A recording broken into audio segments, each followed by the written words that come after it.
মতামত পছন্দ না হইলেই দেশবিরোধী শক্তি, অপশক্তি এগুলো থেকে আমাদের আসলে বের হয়ে আসা উচিত।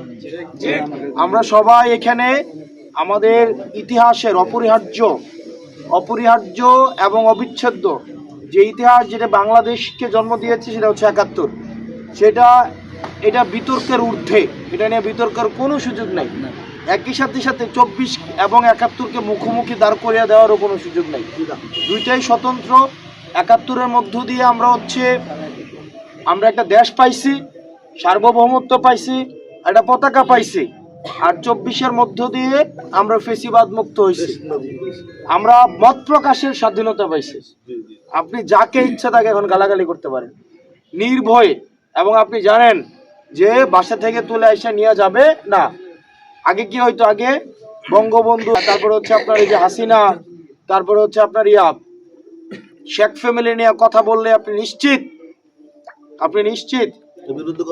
বিরুদ্ধে কথা বললে আপনি নিশ্চিত তাকে কি করবে, আপনার জেলে নিয়ে যাবে, আয়না ঘরে নিয়ে যাবে। না, ট্রেডিশন কিন্তু অ্যাকচুয়ালি বলতে গেলে, ইতিহাস বলতে গেলে অন্য রকমের। তার কারণ হলো জাতীয় পার্টির সময় জাতীয় পার্টি ছাড়া অন্য কিছু করা মানে ওইটাই, মানে আমরা চাই না সময় বিএনপি ছাড়া অন্য কথা বলা হইতো না। আমরা চাই এটা। তবে আওয়ামী লীগের সবচেয়ে বেশি দোষ হলো তার সেই নির্যাতনের পিরিয়ডটা সবচেয়ে লং টাইম ছিল। এখন এই জন্য অন্যদের জিয়া সাহেবের এবং এরশাদ সাহেবের সেই যে কলুষমুক্ত মানে যে কর্মকাণ্ড, সেগুলি চাপা পড়ে গেছে।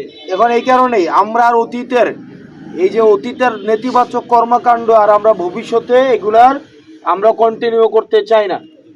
আমরা চাই, আমরা যারা তরুণ প্রজন্মের এখানে আসেন, আপনারা এখানে বেশিরভাগ মানুষই হচ্ছে আমার সাথে দেবিদ্বারে, যারা হচ্ছে সিনিয়র দাড়ি পাকা তারা আমার সাথে সম্পর্ক রাখে গোপনে, আর যারা হচ্ছে নতুন তারুণ্যের মানুষ তারা আমার সাথে সম্পর্ক রাখে ওপেনে। তো ওনারা রাখে গোপনে, আপনারা রাখেন গোপনে। এখন তারা গোপনে এই কারণে রাখে কারণ তাদের স্বার্থের অনেক বিষয় আছে। তাদের হয়তো অন্য রাজনৈতিক দল করছে, তারা আসলে হয়তো অন্যরা হচ্ছে নাখুশ হইতে পারে, তারা বিবেক হয়তো কোথাও না কোথাও বাধা দিয়ে রাখছে, কেউ কেউ বন্ধক দিয়ে রাখছে। কিন্তু আপনারা যারা এই যে ইয়াং মানুষ, আপনারা যারা আছেন, আপনারা কিন্তু বিবেক কোথাও বর্গা দেওয়া নাই, ফ্রেশ ব্লাড, আপনারা হচ্ছে একদম তরুণ। তো আমাদের কাছে আমরা জানি একটা ঘরের এই তরুণরা আমাদের কাছে আসছে, তরুণরাই তার মা বাপকে নিয়ে আসবে ইনশাল্লাহ।